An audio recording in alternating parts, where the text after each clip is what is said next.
My question for you was David De Gea really rolled back the years there tonight with a terrific performance and showed really why he is one of the best goalkeepers there in the world. Two fantastic saves tonight, Ozan Kabak. Yes, I can only agree. Fantastic performance by David, and he was probably man of the match, especially in the second half. He had 2 or 3 brilliant saves. Sam Wallace?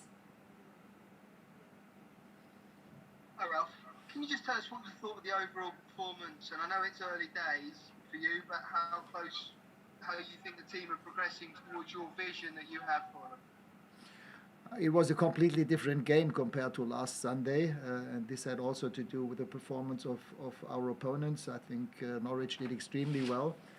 Very courageous performance, very proactive, very aggressive, and in parts of the game we had problems with this way of with this kind of football.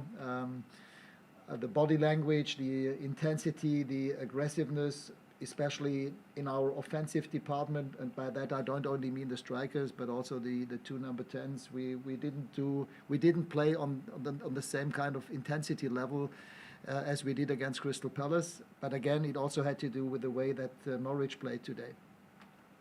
Dan King?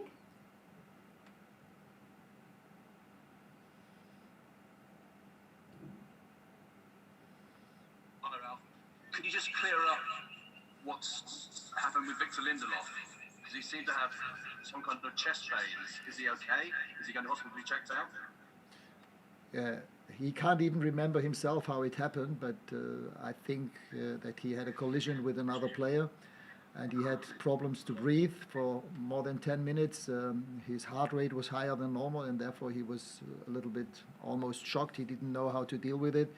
We had to replace him, and after the game we did some checkups and examinations by the doctor.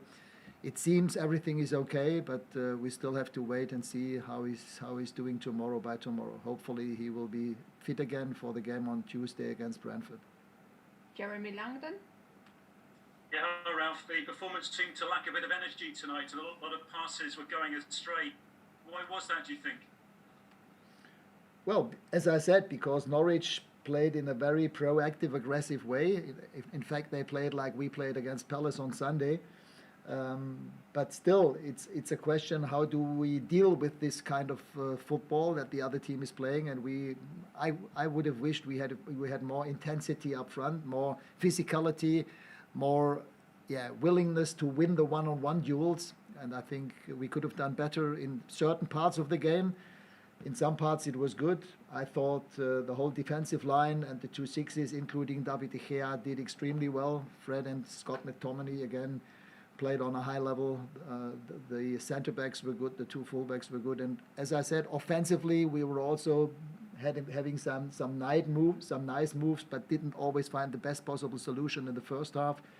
And in the second half, especially after we had scored our goal, then again, it's a question of intensity, and we conceded too many corner kicks, too many free kicks from the side, and therefore it was always never a game where we had the feeling that nothing could happen, and this is something we have to get better on. Laurie Whitwell? Hi Ralph. I hope this doesn't follow on too much from the last question, but some of the times in attack, players seem to be on different wavelengths. I just wondered, is that something you can adjust on the training pitch, or is that just a mentality thing?